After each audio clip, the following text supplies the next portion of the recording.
some fireplaces. It's hard to carry on when you feel all alone. Now I've swung back down again. It's worse than it was before. If I hadn't seen such riches, I could live with being poor. Oh, sit down, oh, sit down, oh, sit down, sit down next to me. Sit down, down, down, down, down, with sympathy.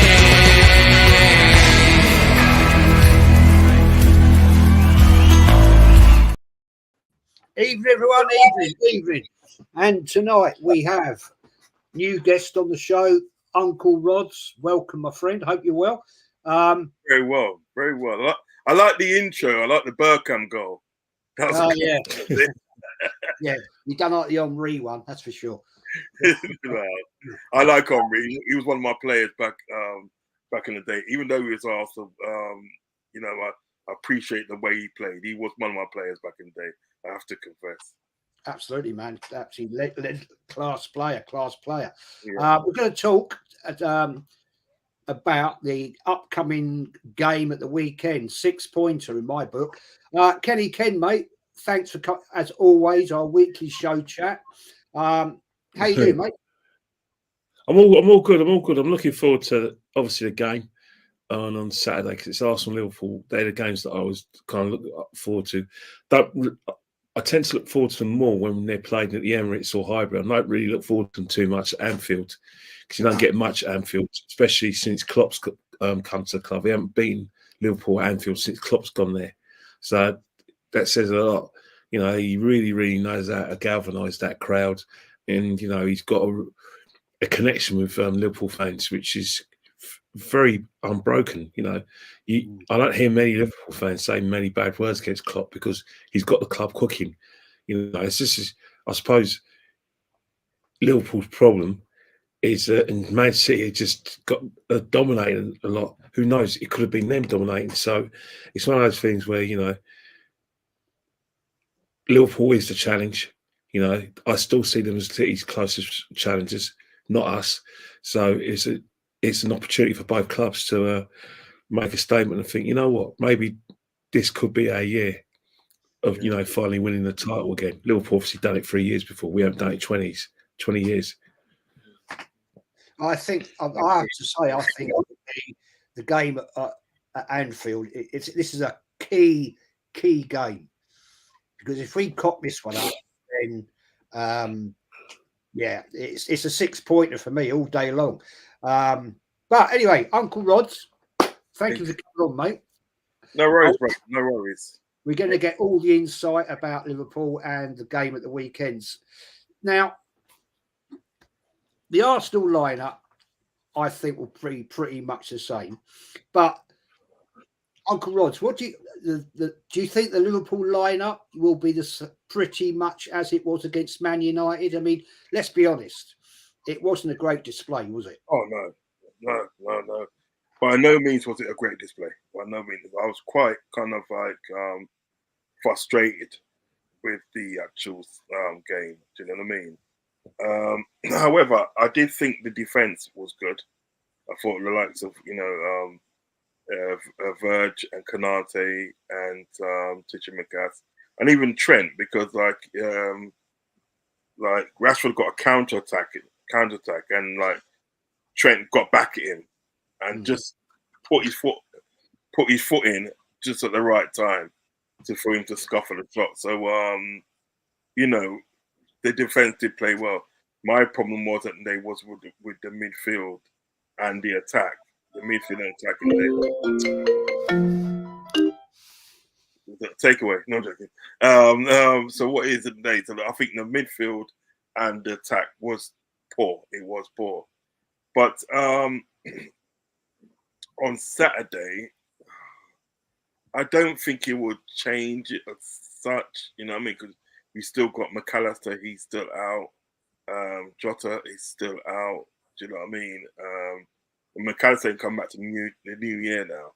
First, it was going to be sort of like towards the end of December. Now it's the new year. He's coming back now. Do you know what I mean? So it's going to take a bit longer. So I don't really see him changing it as such. The only thing that I would say would be the fact that Ryan Gravenberch might probably start on Saturday. Other than today, I think he will start the likes of Curtis Jones and stuff like that. Do you know what I mean? Them sort of people, Curtis Jones or probably Harvey Elliott might start as well. Do you know what I mean? But I think on Saturday, like Ryan Gravenberch would definitely start on Saturday. That's the only change I can see as such. You know what I mean?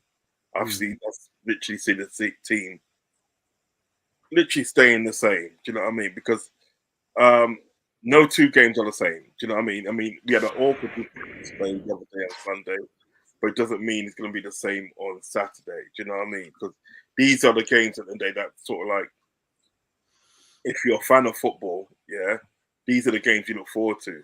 You know what I mean? You look forward to sort of like, you know, Liverpool, Arsenal, Liverpool, Man United. You know what I mean? Man City, Arsenal. You know those sort of games that you look forward to. You get up for those sort of games.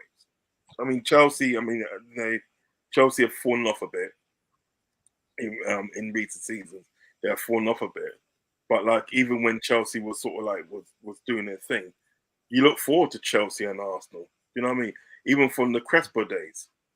Do you know what I mean? When Crespo was there, you look forward to it. Do you know what I mean? So you know, these are games that people as football fans look forward to. So I don't think at the day the performance at the end of the day is going to be the same. I'm not saying that we're going to win. Do you know what I mean? Because anything's possible in that game.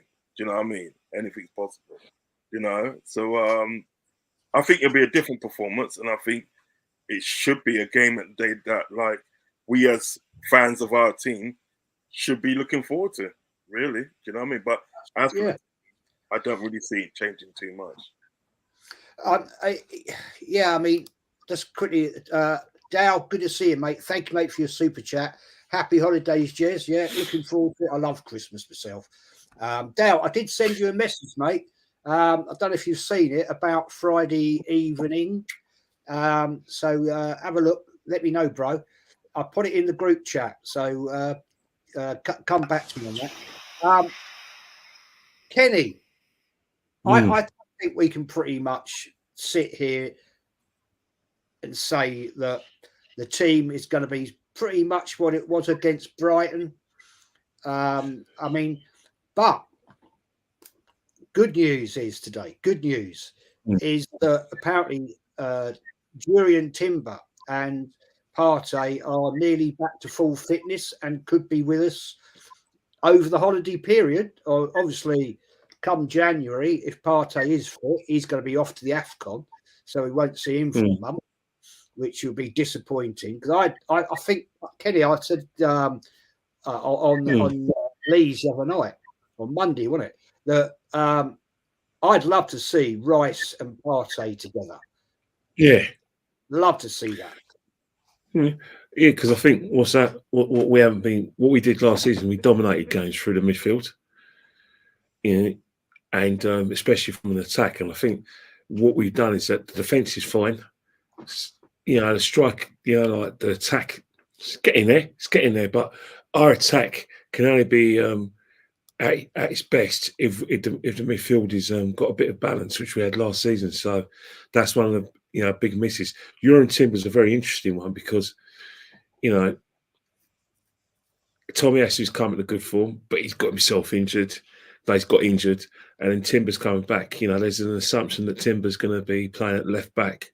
That's one of the biggest myths ever. He was just there to, like I said, cover a position because he was experimenting Partey at right back, and he still had Benjamin White.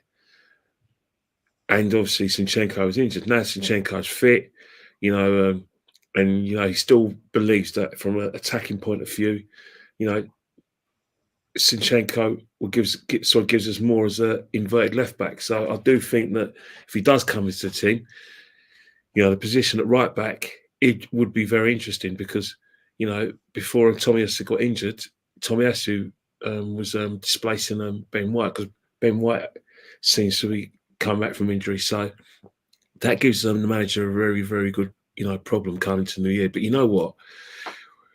we have to wait and see because there's still games are coming thick and fast.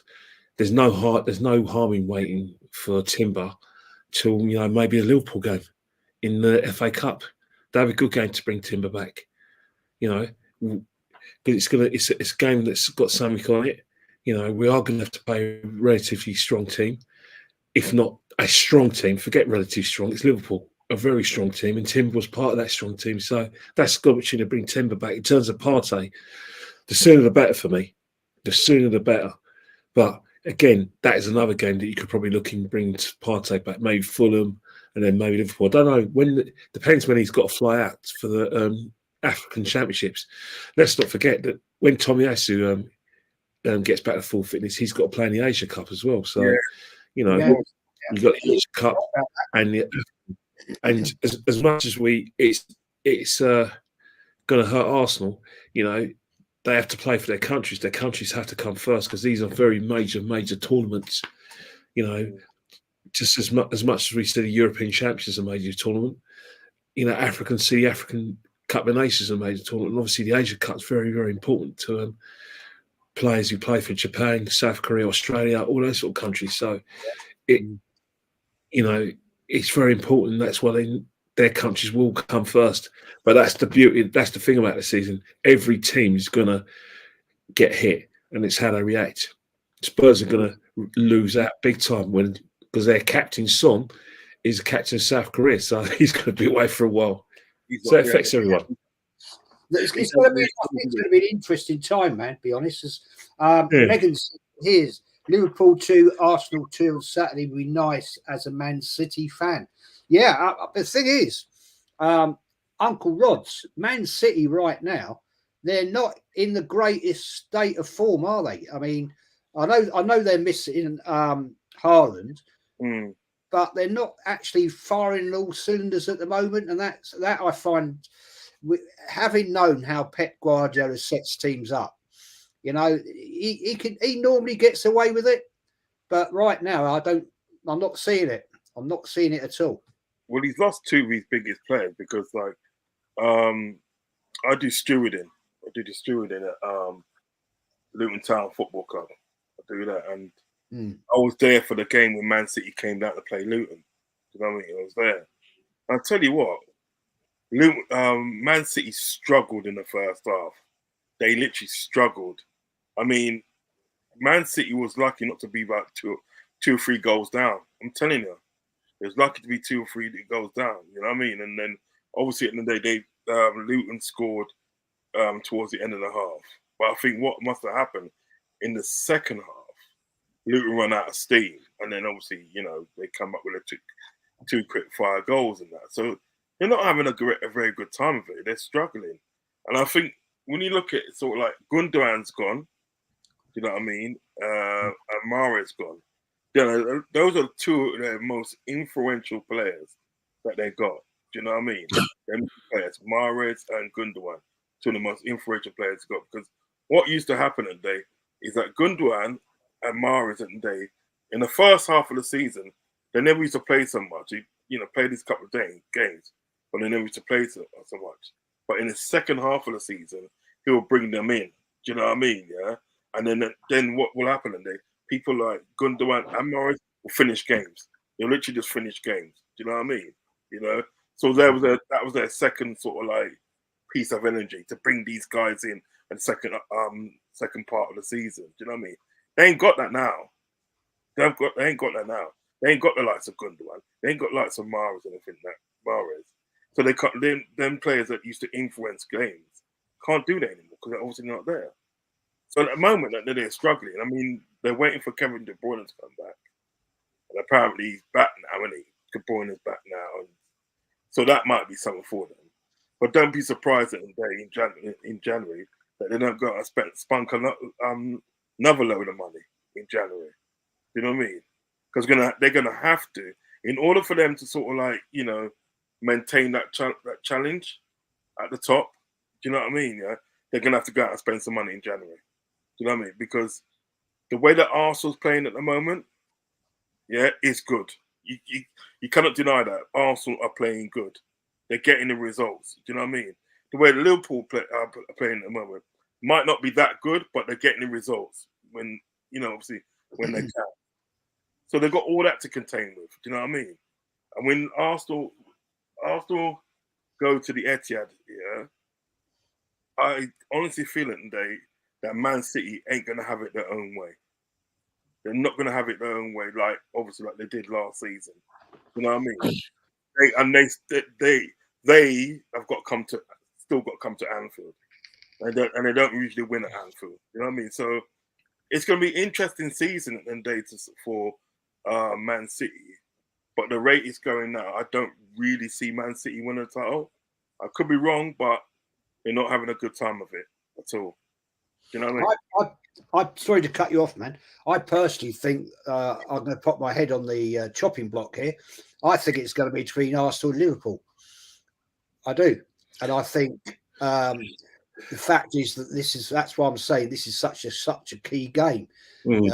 Whoever wins this game, and it could determine the season. In my book, we know Arsenal aren't great at Liverpool, Kenny. Yeah, that's the thing. The thing about Man United, Man City, you write them off at your peril. I remember 3 years ago, during the lockdown season, when they were in a similar position. They got smashed 5-2 by Leicester City. They actually, if you remember, Man City had a few games called off because of COVID pandemic outbreaks in their squad. So they had a condensed program towards the end of that season where they had to win games on the bounce.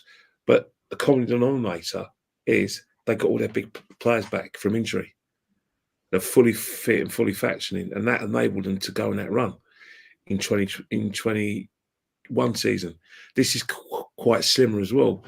Man City, obviously, they're going to the World Club Championships. They won't be there that long.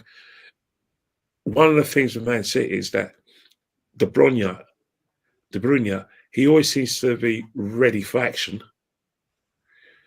in the second half of the season. And then what will happen is that he starts getting his players fully fit and in form and consistent. And the only team I know that's capable of winning games consecutively, is them. And that's why you can never write them off. Remember, we got a wretched record at the Etihad.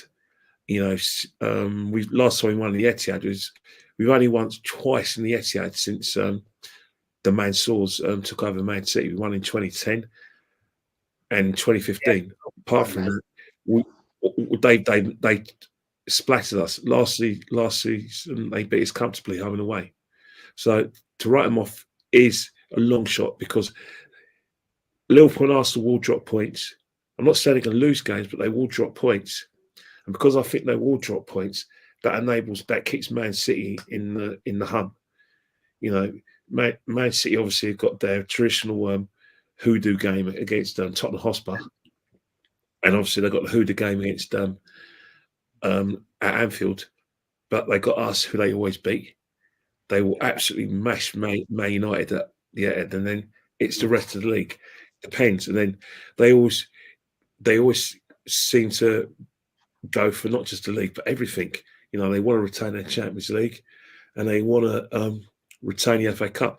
The reason why I never write them off is because every trophy is priority for Man City. There's no thing, let's just forget that. Let's just prioritise the Champions League. Let's prioritise the league. No, they don't think like that because they still got a strong squad. People say that Godwin's a big loss. He is a massive loss, but he was coming to the end of his contract, and he's the age situation, so he wanted to cash in at Barcelona. In terms of Mahrez, Pep's changed the way they played. Now he's got Haaland. He doesn't heavily rely from goals from Sterling and Mahrez down the left and the right hand side. So obviously he's got Haaland, but you know what? He's one of those players who think, right, plan B is goals around the team. And with De Bruyne coming back fully fit, you're talking, if he wants to and plays in a more sort of advanced role, he can easily, cover those lack of goals whilst they're trying to get Haaland fit. That's why I do have concerns. In terms of Arsenal and Liverpool, that Saturday's massive, absolutely massive. You know, to the extent that it's not going to be a classic. Liverpool got injuries to, you know, obviously McAllister. They also haven't got Robertson back, and I don't think Tsimikas gives Liverpool what Robertson gives them. Another thing as well, with Trent coming in the midfield, they're vulnerable down Liverpool, their right hand side. Fulham, the inverted, you mean like Fulham, yeah, Fulham. Like I said, exploited them, but didn't have to believe to win the game. We got a better team for them. We could exploit that. That's one of the. It's no accident that Gomez features a lot in games for Liverpool now because he needs to protect that their vulnerable right hand side. So that's why I think Liverpool are going to be a bit cagey. It could be a one chance game for either side. Yeah. Liverpool, I don't, sorry to cut across you. I don't see it being a landslide for each team. You know what I mean? Whether it be Liverpool, whether it be Arsenal, I don't see that. I think at the end of the day, it's going to be, as you said, Kenny, it's going to be more cagey than that because what it is, and both teams know what's on the line. Do you know what I mean? And both teams, and they do not want to make a mistake because they know once they make one mistake in it from that gives the advantage to the other team. Do you know what I mean? Absolutely. Yeah, you know, psychologically, isn't it? Yeah, it's going to be really cagey. And what it is at the end of the day is that because of obviously of what we alluded before at the end of the day is that Arsenal haven't won at Anfield in, you know, a long time. Do you know what I mean? That's more of a reason for Arsenal to be that bit cagey. Do you know, a bit more cagey and only obviously take their chances when they can. Do you know what I mean? You know, not go gun ho. It's the same for Liverpool though as well. Yeah, same for Liverpool. Same for Liverpool. We know at the day we came off a back at the day of a horrible sort of like horrible performance on Sunday. Yeah, but do you think that you guys were overconfident? Do you think that you guys were overconfident? You thought you turned up and win because of what you beat them 7-0 last year, and because of their performances in Europe and the Bournemouth game. You know, there was only one way Man United were going to play. They'd have been absolute pork chops to do anything other than play like that. But Liverpool, you could tell when a team's overconfident because they're rushing the play. They're putting quick crosses in, which are meet and drink for Varane and Evans, and you've got players who coming on like the gap toes who are trying to shoot from all sorts of angles because, you know, that's when they're running out of ideas. And I thought Man United played you well because, they played as well. It's the basic. They played as well. I would say that. I mean, I put it this way, I couldn't tell you what it was, and then it could be what you just said. You know what I mean? Overconfident because we slapped them last season. It could be all that. Do you know what I mean? Then again, it could have been something else. I couldn't really tell you what it was. All I can tell you at the day, that performance at the day on Sunday was nowhere near good enough for a Liverpool team because they must have known at the day, right? Is that Man United, when they come to Anfield, they're gonna come very defensive. They're gonna put man behind the ball, and that's what the basic did. They should have known that. Do you know what I mean? So the mere fact that they chose not to know that and played the game at the day sort of like of what they played it, and to me it wasn't good enough. But I can't definitely put my finger on it and say why they played like that and why they gave a performance like that.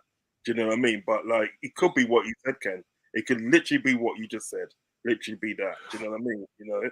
But like as with with Arsenal and everything that I feel it and they sort of like if you put this game aside and we talk about you going to the Etihad today, right, and get on it, I think in the day, listen, if you want to sort of like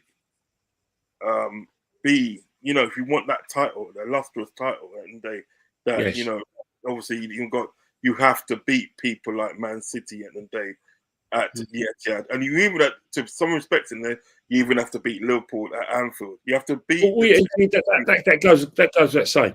That 100%, you're 100% right because those are massive tests because Man United at their pomp used to do that, go to places where intimidating grounds and win, and even there's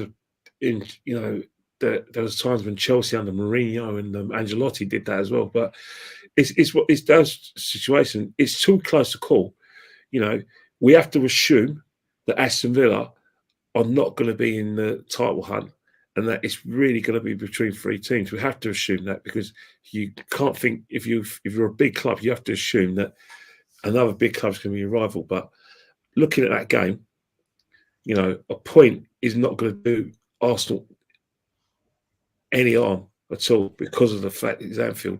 But you know, to get that point, we have to play. We could play well and still lose to you guys, because of the fact that your crowds, it's just, when they're on your side, it's pretty quiet most of the time. When they're on your side, it's almost impossible to beat you guys.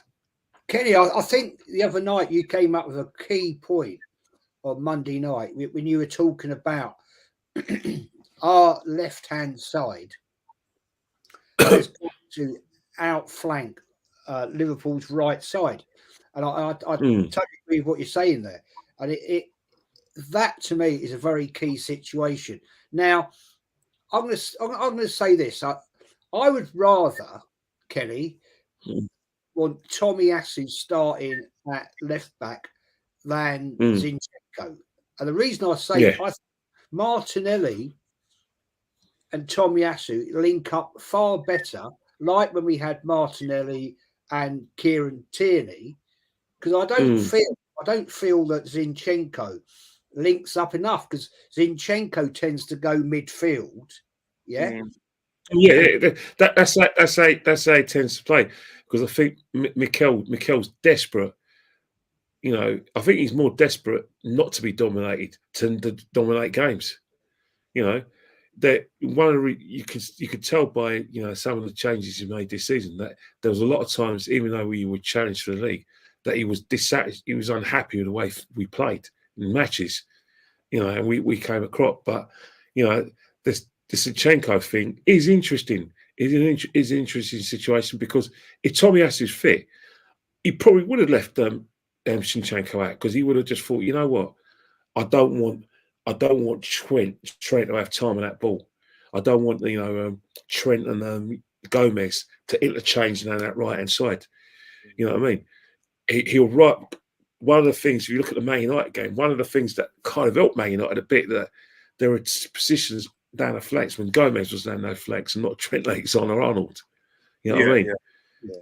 And I think what's happened is that Liverpool are going to try and get a situation where Trent's got to marry up between being the quarterback or the inverted midfielder, and then when Liverpool attack, to get himself down that right hand side, we can put those crosses in. Of course, when you do that, you Zinchenko can't cope. You're going to have another situation like I noticed in the Man United game. You know, when Liverpool were like trying to get that game, Kanate was very important. Kanate tends to get the ball and drive. People don't notice that, because he did that against us last season. He got Liverpool back in the game last season, where that tackle on Xhaka didn't want to know. Xhaka absolutely pooped his pants when Kanate got the kick, and he looked round and went, "Nah, it's too big. Don't fancy it." Shows you what a hard man Xhaka is, isn't it?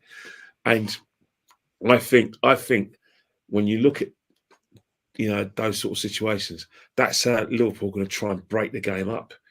But by trying to concentrate on that right hand side, we've got to try and switch it and see, sort of switch it and try and turn that into a defensive situation for Liverpool. Because, again, you want a situation where we basically want Kanate dragged out. We want Kanate dragged out of the centre halves to help out Gomez and Alexander-Arnold, and then we'll have space in the middle.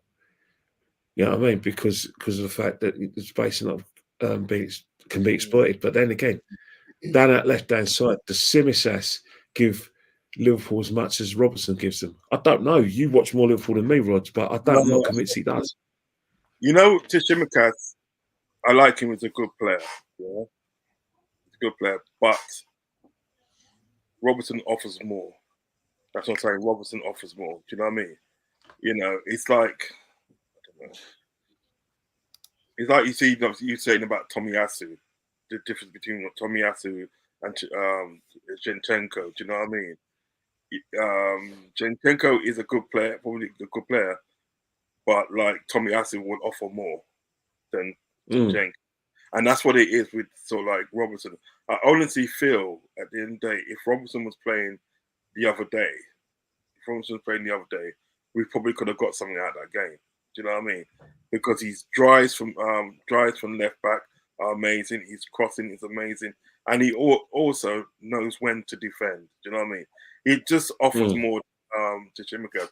Not to say that Tsimikas is a bad player. Do you know what I mean? Because Tsimikas is that sort of player, and he gets better as more games as he plays. Do you know what I mean? You know, but when you look at something like Robertson and Robertson's levels, do you know what I mean? Every team's got one player at the end of the day, which is levels. Do you know what I mean? The things that he does on the pitch is levels. Do you know what I mean? And I literally can see Julian Timber for you lot being that guy, being that sort of guy that's going to be like push Arsenal up to levels. You understand what I'm saying? As he goes along, because he can play right back, centre back, and left back. He can play along the back four, and that's an important player to have. Play back four. So I just think at the day, so like when it comes to Robertson offers just that bit more. Well, not a bit more, a lot more than what Tsimikas does. You know what I mean? You know, and when you look at it in days like Tsimikas, he's a backup for Robertson. You know what I mean? You know, so obviously at the you know, there can be levels to it. You understand what I'm saying? But I like him nonetheless. I mean, he comes on a pitch and he does his job. He tries as hard as he can. Do you know what I mean? And you know, and he gives 100% to the team.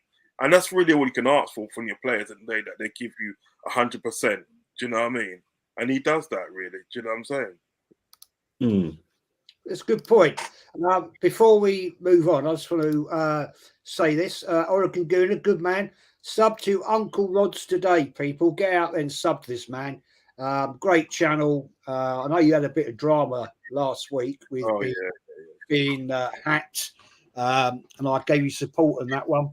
I appreciate that. I appreciate you, bro. I really appreciate you. Because that's just not on, man. Especially when you know the bloke who done it. Yeah. That's bang out of bloody order. But there's a comment here that I think is very important. True says January transfer window will be key. I think it will for both our teams, Arsenal and Liverpool. And FFP permitting for Arsenal, not so much Liverpool, for definitely Arsenal. Key thing, because at the end of the day, we know the man. We know he wants to come to Arsenal. Ivan Toney, apparently rumours, as is, he's already almost said goodbye to his team mates. But we've got to get a few players out the door. I personally, Kenny, I can see Ramsdale going in January. That I then question is, are we going to focus on getting another goalkeeper? Because Arteta likes to buy goalkeepers, because we've gone through 7 now in his time. So that worries me, for one. But the key, we do need an out-and-out striker. Now, I know we had a great debate the other night, you, Lee, and I, on Lee's show, about how the game is changed, it's developed. Are there such a thing as out-and-out strikers? Maybe not so much anymore, but we need a goal scorer. We need that man that can actually get those goals regularly, because we haven't got. Let's not mess about. Let's not, make it all nice and pretty. We don't have one. When we bring on Nketiah, right, okay, fair enough. He doesn't, to me, do enough to actually deliver. And it proved on the game against Brighton.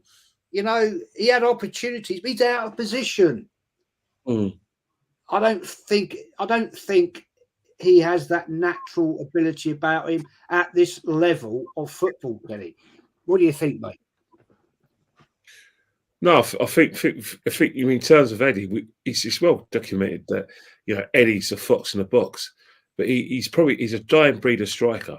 They are a dying breed. I think the way the game's played now is that teams. You watch any game of football in the Premiership, and even some games in the Championship. Not so much the odd game in the Championship. Everyone wants to keep the ball. No one wants to get the ball forward quickly. Everyone's passing the ball. Everyone's passing it out the back. Forwards are doing a lot of running off the ball, either to make space for other players or to press, be the first press. And even when we get around the box, because we're playing with a lot of low blocks, the ball keeps on. Oh, we're going to cross it. No, we can't cross it. Not enough people in the box. There's too many of the positions. So we're passing it back into midfield and we're starting again. And then we go diagonal, but the positions of the defence don't move.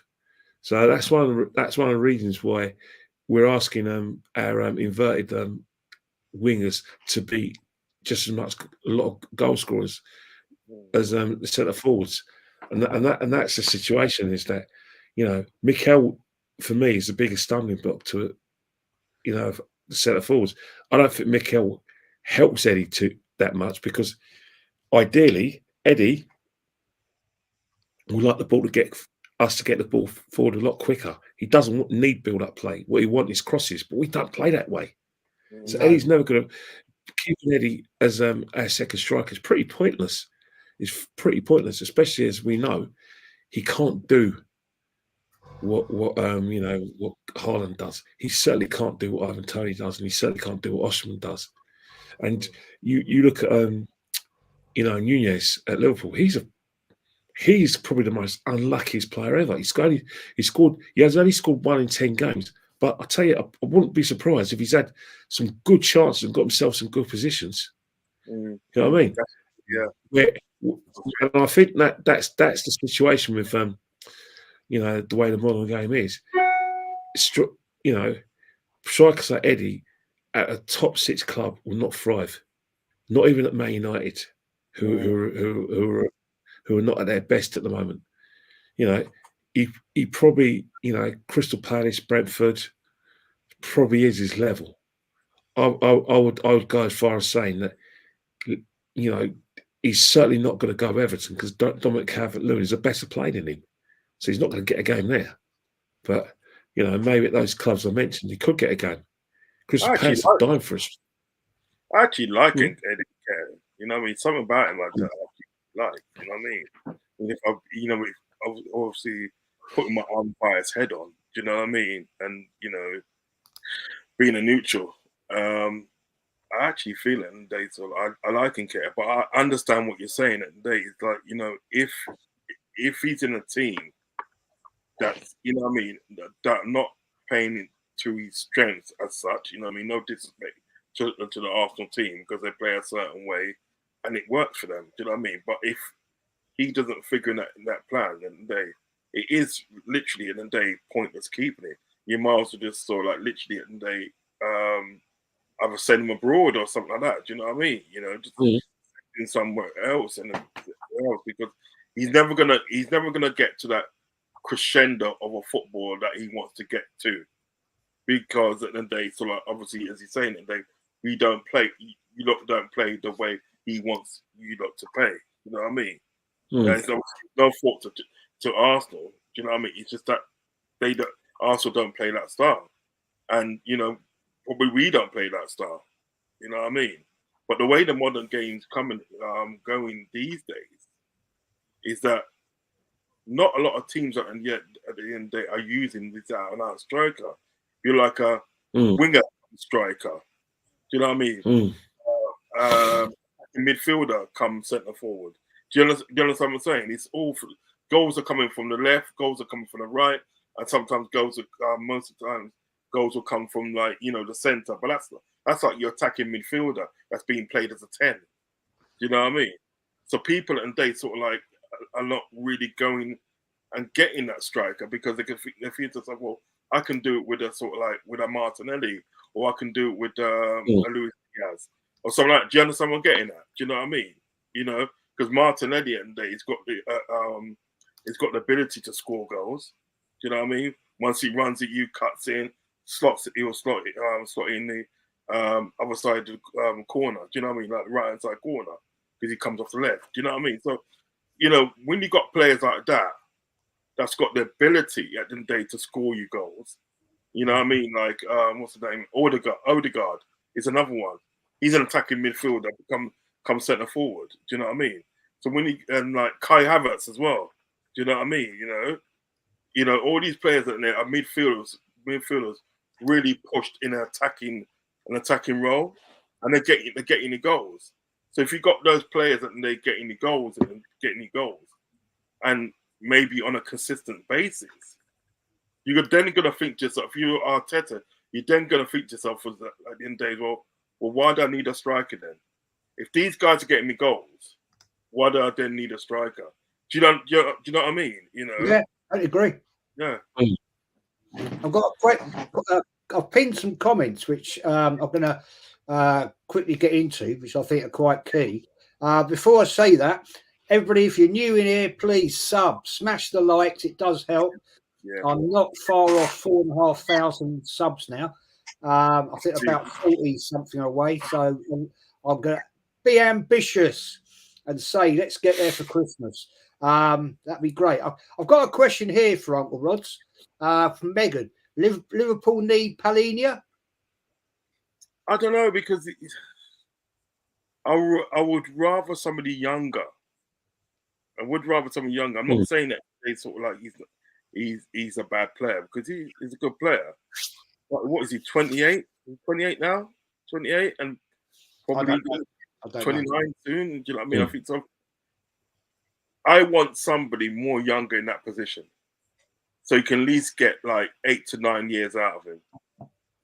Yeah. Because when you think of sort of like Palhinha, you probably will get about 3 years out of him at most, probably at most. Because when you get over 30, sometimes you start slowing down. You know, I'm not saying that you're dead food. I'm just saying that you start slowing down a bit. Do you know what I mean? And if you're sort of like competing for sort of like for titles, cups, and this and that, you can't have no players slowing down. You need players at the top of the game. You know what I mean? And I think Palhinha, as good as he is, I just think the age and days are worried for me. I would rather somebody more younger. That's why I would rather go for that kid from Fluminense. He's like 22 years old, and he's got his whole life ahead of him. Do you know what I mean? He has got at least 10 years to give you, at least. Do you know what I mean? So I don't know. I don't know. I'm not too sure about Palhinha. Anyway, he's supposed to be going to Bayern Munich, isn't he? Apparently. Yeah, he's supposed to be going to Bayern Munich. Kenny, I've got this one for you. Megan again says, imagine if Aston Villa win the league. What about that one? Well, you know what? It'd be great for Aston Villa, but it'd be hard for Arsenal, because again, it's a situation where there's an opportunity. Every season's an opportunity to win a league, but it would feel like Leicester City type situation. Not because Aston Villa are a small club. Because listen, come on, Aston Villa won the league in '81, and they've won a lot of league cups, and they won a Champions League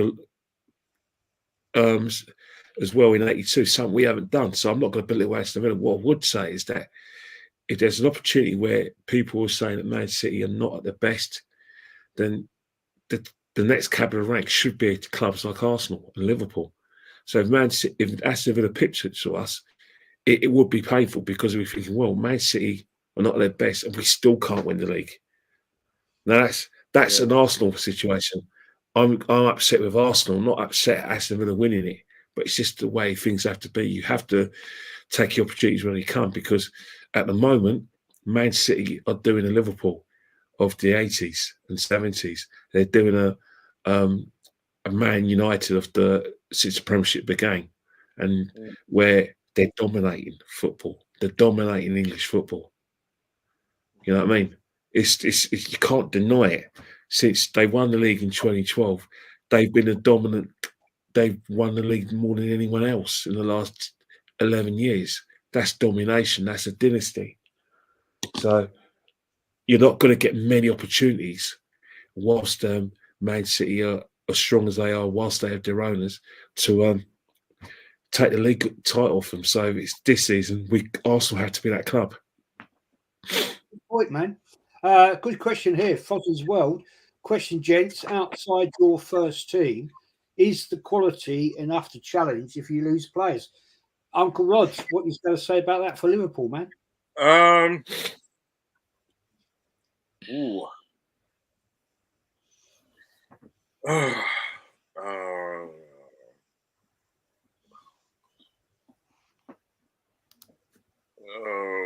have to say no. I have to say no. If we lose like a lot of players, and at the moment, and they've lost a few players, and we can cope. But if we lose like a lot of players, and to injury and that, it could get sticky. It could get really sticky. So probably I would say, and then they will probably more likely get top 4 than actually still like challenge to win the league. You know what I mean? I think it would hurt us because what it is at the moment, right? What people got to realise is that Klopp's literally changed his midfield, changed all his midfield. 5's gone out and 4's come in. You know what I mean? So we're still in that transition stage. You know what I mean? So to be where we are at this present stage, in this transition stage, it's good. Do you know what I mean? To be second, it is good. Point behind Arsenal. Do you know what I mean? It is good. You know what I mean? But I do fear that if we did lose too many players, 2 injuries, it could get sticky. It could probably see us slipping down the table and hanging on to 4 for that. Do you know what I mean? So I don't know. I don't think so. I don't think we could probably challenge if we lost a lot of players to injury. And I think that's what we got. Yeah, I'm going to say the same. Kenny, I think we'll both agree on this one. We've got a pretty weak bloody squad. Let's be honest. Oh yeah, I'm saying. So this is factual. It's actually factual, definitely, because you think about it. Mikel might like to work with a smaller squad, but I always say you can't call yourself a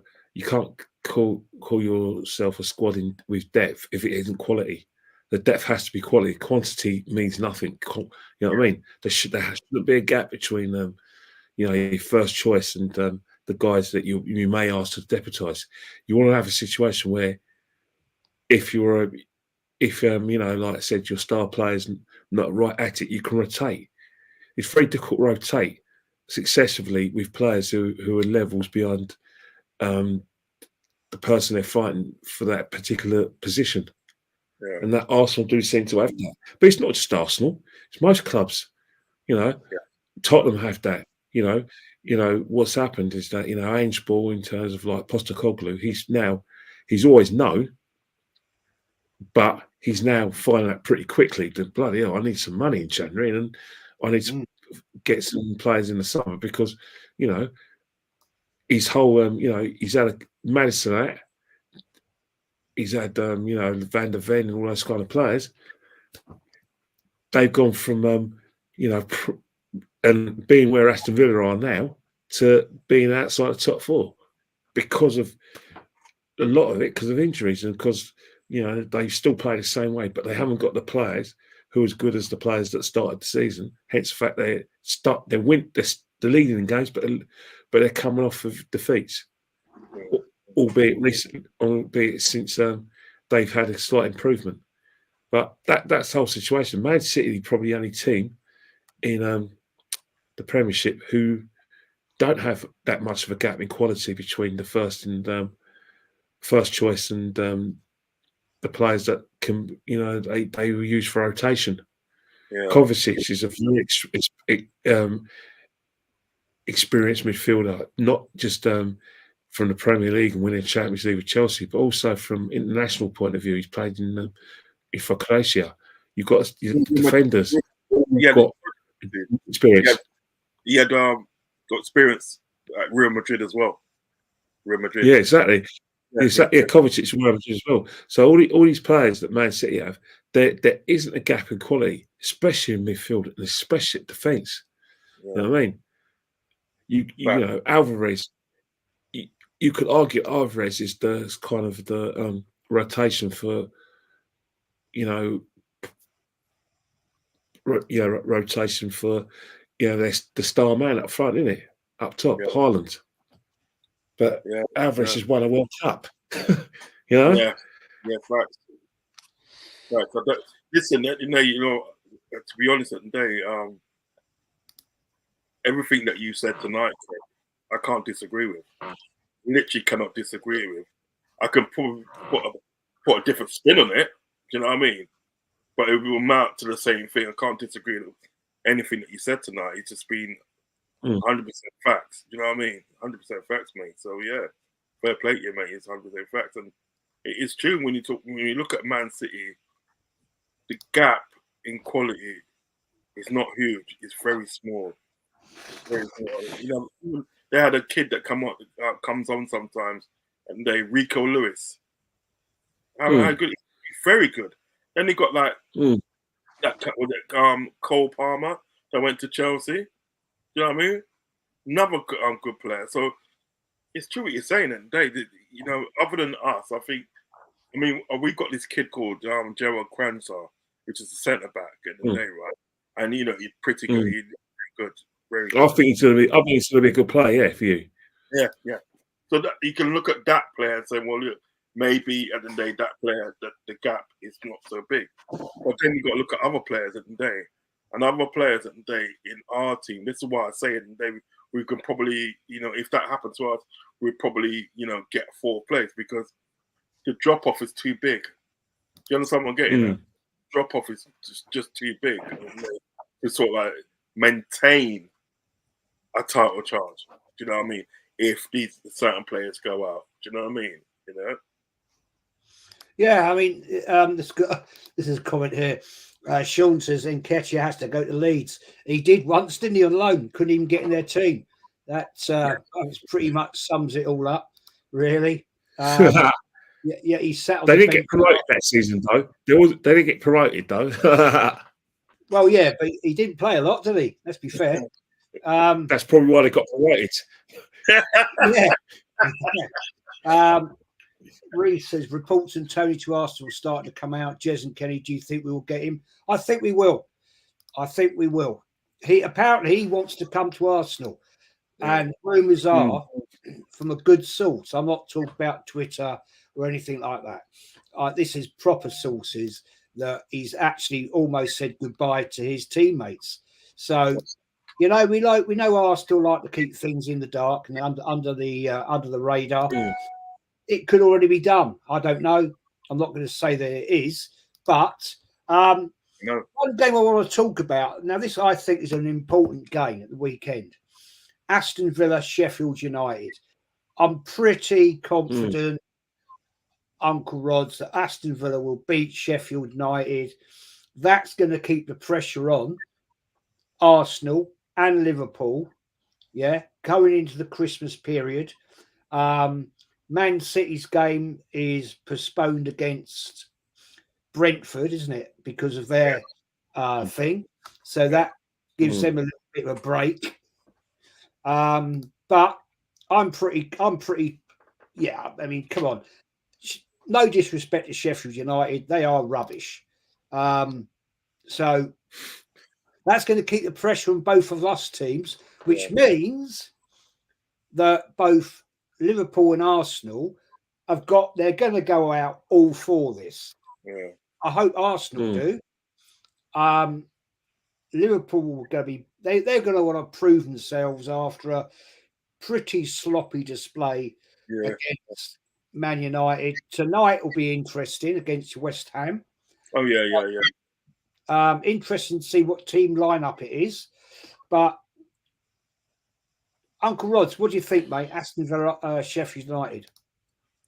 I mean, Aston Villa in very good form at the moment because I think what's actually happened is Unai Emery's come into to that team. He's made a few additions to that team with that Pau Torres. When Pau Torres was a defender, everybody was looking at him over Europe. Everybody over Europe was looking at Pau Torres, and he's managed to be able to bring him into like the side, the Aston Villa side, also with a few others. But what he's actually done with the rest of the players, do you know what I mean? 90-95% of the players is he's got them on side.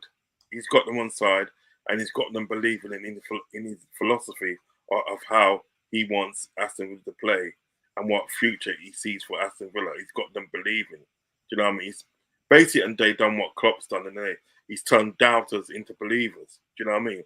And that's your main thing at the day as a manager. And if you can go into a team at the day, right, that's all like that you can see the potential in that team and start turning doubters into believers. Yeah, trust me, anything sort of like it's possible, and they'll run through a brick wall for you.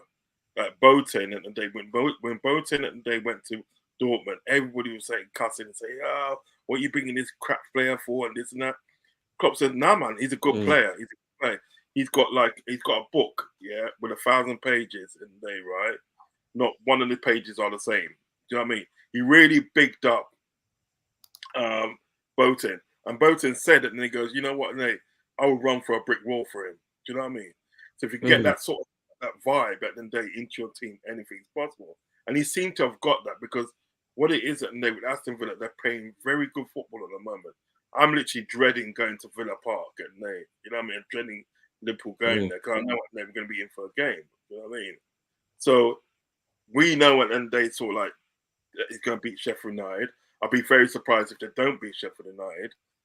So that, yes, it does put the pressure on sort of like on Liverpool and Arsenal. It does put the pressure. What I say in the day is like, we can't watch that. Do you know what I mean? We can't watch that. We have to literally do what we set out to do. Do you know what I mean? You know, we just put that aside. Do you know what I mean? And let the chips fall where it may. Do you understand what I'm getting at? Do you know what I mean? We can't concentrate enough. Although they're a good team, you know what I mean? They've got good players. They're playing good football. You know what I mean? But so are we. We've got good players, and we play good football. Do you know what I mean? So we've got to sort of like, kind of like concentrate on what we are able to do, and let Aston Villa obviously do what they can do, and let the chip fall where it may. But yes, it does sort of like add sort of like the added pressure. But the only way you cope with it at the end of the day is by winning your games. That's the only way you cope with it, by winning your games. Do you know what I mean? You know?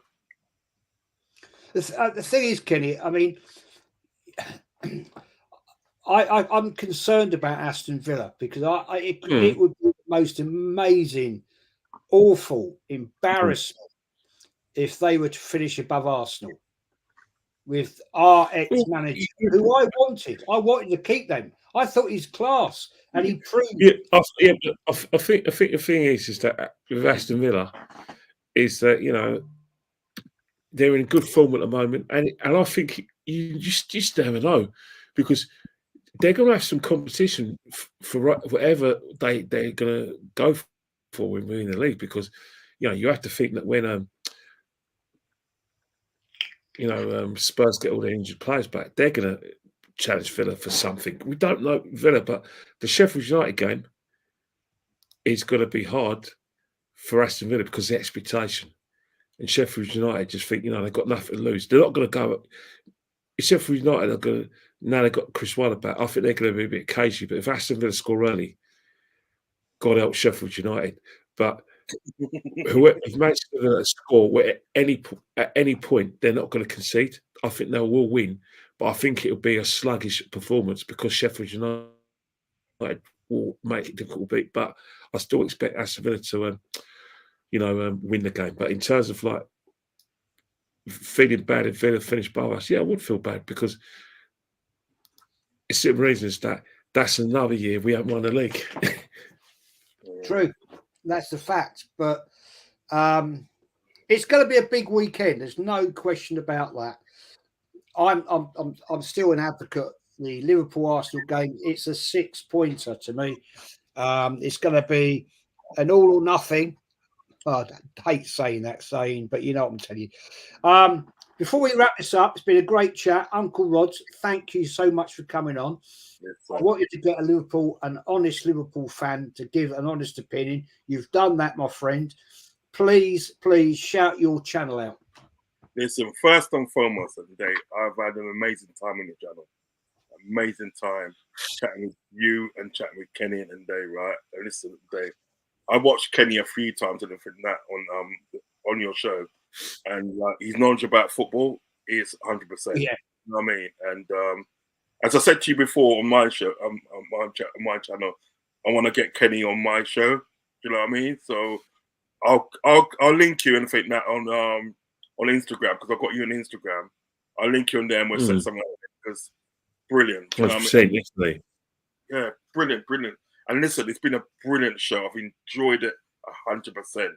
I've enjoyed it. You know what I mean? And listen, I can't wait for our next collab. You know what I mean? It's been brilliant. Listen, guys, anyway, you can find me on Anfield Uncle Rodz on YouTube. I'm jumping on another Arsenal content creator in a minute. I'm jumping on his channel, doing the gathering, and then I've got my show later on at 10:15, which is the match reaction. Then I've got a match reaction again on Saturday evening for the game, the big game that we play and stuff. You know what I mean? Catch me on there. But most of all, please like and subscribe to Jezzy's channel, man. Like and subscribe to his channel. He's amazing. He does amazing work. His content is on top, man. It's on top. Trust me. He's very proper on top. And he's an amazing guy. I still remember the sort of show that we did when we talked about the cyberbullying and all that. That was an amazing show. Do you know what I mean? People talk to me about it, said, look, it's an amazing show. So listen, please like and subscribe to Jez Collins' his channel. He's a great guy. Do you know what I mean? And listen, may the best man win on Saturday. That's all I can say. May the best man win. But listen, love and respect to all you guys. Love and respect, man. Take care. Thank you, man. Thank you for coming on. It's been an absolute pleasure. And there's no question I'll be inviting you back on another day. Kenny Ken, as always, my partner in crime in the midweek chat. It's always a great debate, great discussion. And as Uncle Rod says, man, you know football, bro. So shout yourself out, get you an Insta. Yeah, I'm Kenny Ken 1972 on Instagram. So yeah, I just love watching football, and I enjoy working with you a lot, and it's great fun. That's what football's got to be. But it's a massive group of games come up. Obviously, you like Christmas football. I think it should be stopped for practical reasons, because of fan travel and everything. But I can see where you're coming from. But yeah, it's massive. Hopefully, I'm definitely going to see you Friday, and obviously, definitely look at this. Hopefully, before the new year, we do so. My wife has made me promise that when we're in Iceland, that she won't let me take my computer with me. So I'm gonna have to. When I come back it's only for 3 days between the 2nd and the 5th, so it's only 3 days. But yeah, she has said she's going to instigate separation proceedings if I don't give her attention in Iceland. But it will definitely do so. And I'm sure the new year got Champions League, got the FA Cup to talk about if Arsenal's still in it, and also the league. You're going to love Iceland, mate. It's fabulous. I don't know about the cold weather, but I'm sure I'm going to dress appropriately. All I want to do is feel my toes and feel my fingers. As long as I can feel my fingers and toes, I'm fine. No, you'll love it, man. It'd be fantastic. Honestly, awesome place. Guys, we're going to wrap it up there. And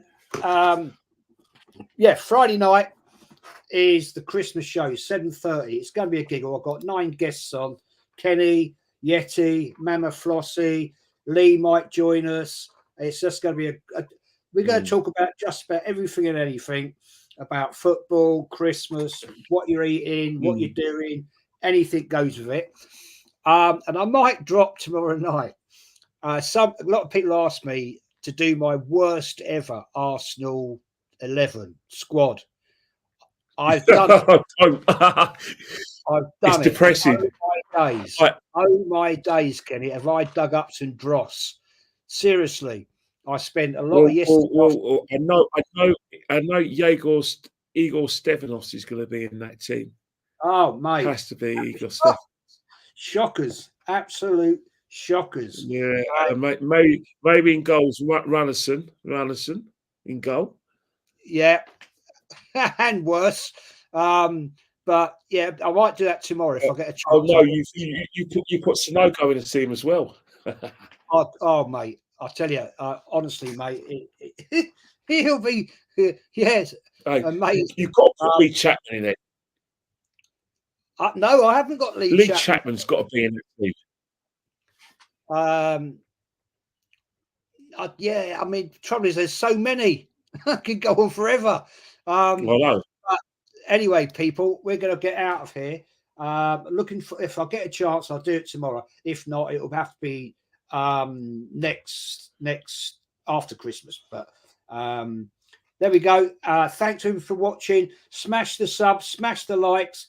I'm nearly on 4.5K subs. I want to try and get there by Christmas if possible. But looking forward to it. Some great shows coming up tonight. Go over and watch TJ's show, I think at 8 o'clock. TJ will be on with us on Friday night. And everybody, thanks everybody for coming in. Been some amazing comments tonight. It's been amazing. Dale, thank you for your super chat, my friend.